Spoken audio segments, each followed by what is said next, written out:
وَتَوْبَةَ السَّارِكِينَ مِنْ عِلَلِ الْقُلُوبِ وَالْآفَاتِ. The tawbah of people on a path to God is the tawbah of things in their hearts, having a bad opinion of somebody.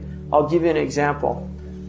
In Mauritania, and this is a true story, there was a man there, he didn't have his beard. He's a young man. A lot of the young men shave their beard. There was an old imam there, one of the ulama there. Very simple man, very humble man.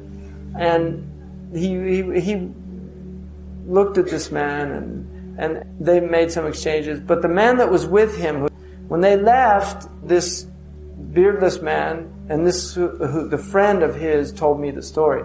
He started saying, these old shuyukh, this is what's holding us back, and this is the takhalluf of Mauritania, this is like the backwardness, and these, they're just so pathetic, and he was going on, and just backbiting this guy.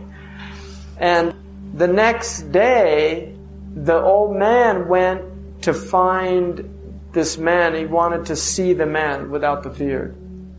And when he finally got him, he said in private, "Please forgive me." He said, "What?" He said, "I had a hard time sleeping last night." And he said, "Why?" And he said, "Because I saw you didn't have a beard, and I just assumed that you were a fasiq. And I had no right to make that assumption. And I just want to ask your forgiveness for that."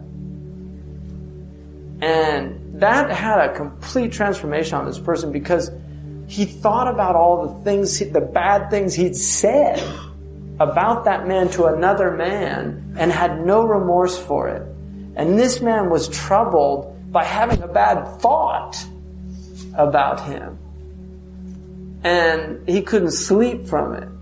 So these are maqamat, and that's what he's saying about the people of suluk. They're worried about their heart, the state of their heart, about what they're thinking about people, about hasad, about shuh, tama', these type things. That's what's troubling them, and they're making tawbah for that.